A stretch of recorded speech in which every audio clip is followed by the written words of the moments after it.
যিকোনো বেমাৰ এটাই সঁচাকৈ বহুত কথা শিকাই যায়। এয়া চাওক ৰাতিপুৱাই হালধি পানী খাবৰ বাবে যা যোগাৰ কৰি আছোঁ। হালধি 4 পিচমান সুন্দৰকৈ ধুই পখালি পিচি আছোঁ। পিচি লৈ লগতে নেমু টেঙা মিশ্ৰণ কৰিছোঁ।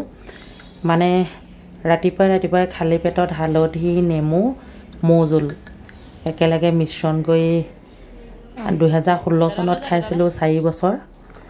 এতিয়াও ঠিক একেদৰে। লগতে 8টা বাজিছে, 8টা বজাৰ লগে লগে দাংবডি কাটি আছোঁ। যিহেতু মানে মোৰ খানা পিনাবিলাক অকণমান সলনি হৈছে, সেইবাবে দাংবডি কেইডালমান কাটি লৈছোঁ। কেৰাহী পাতি ল'লোঁ, ধুই পখালি যোগাৰ কৰি ল'লোঁ। কৰি লৈ লাহেকৈ এতিয়া তেলখিনি গৰম হোৱাৰ লগে লগে সৰিয়হৰ তেল পিঁয়াজখিনি দি দিলোঁ। অলপ পানী আছিলে, পানীখিনি ফটফটাই ফুটিছে। যেই নহওক লগতে এটা গোটা পিঁয়াজ থাকি গ'ল, মই নেদেখিলোৱেই। লৰালৰিকৈ কটা হয় যিহেতু দোকানত আজি মানুহজন নাই। মানুহজন নাথাকিলে মাজে মাজে দোকানো চম্ভালিব লাগে, নিজৰ বেমাৰো চম্ভালিব লাগে, লগতে ঘৰখনো চম্ভালিব লাগে।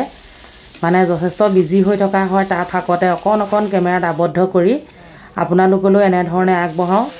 আপোনালোকে যিখিনি মৰম চেনেহ দিছে সঁচাকৈ অত্যন্ত সুখী। সকলোকে মোৰ চেনেলৰ তৰফৰ পৰা বহুত ধন্যবাদ। বন্ধু বান্ধৱীসকল, যিকোনো বেমাৰ এটা হ'লে খোৱা বোৱাটো বচাটো খুব জৰুৰী হয়। মই 2016 চনতে মোৰ থাইৰয়ড কেঞ্চাৰ হৈছিলে, সেইটো বহুতে জানে। ভালকৈ বাছি কৰি খাইছিলোঁ, 4 বছৰ নিৰামিষ খালোঁ, খুব সুন্দৰকৈ ভালো হৈছিলে।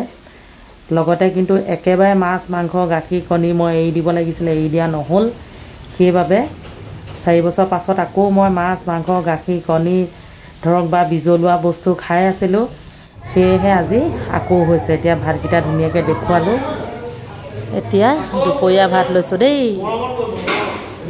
নমস্কাৰ, শুভ দুপৰীয়া। বহুত দিন বোলো ভাতৰ কাঁহীখন দেখুওৱা নাই, আজি দেখুৱাই দিওঁ।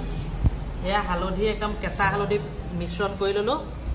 কেঁচা আদা এডোখৰ লৈ লৈছোঁ। এইফালে দাংবডি বইল,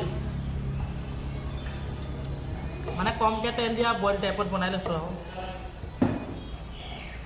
লগতে বিহু কেনেকুৱা গ'ল সকলোৱে জনাব। মোৰ ইমান ভাল নহয়, মানে ভাল বেয়া মাজে গ'ল আৰু, বেয়া বুলিও ক'ব নোৱাৰিম। এতিয়া দুপৰীয়া ভাতটো খাব লৈছোঁ আজি। কৃষ্ণ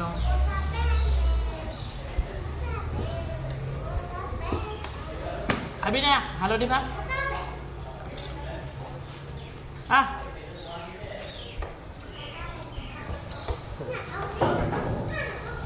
মই কি ভাত খাওঁ? হালধি ভাত। তইহে কি ভাত খায়? হালধি। তুমি নোখোৱা?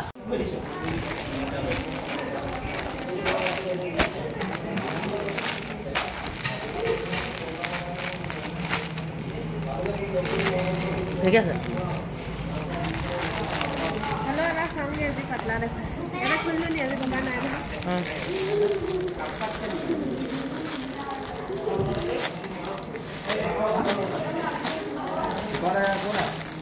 শিখৰ আছে, শিখৰে পুতি থ'ব পাৰিম আকৌ।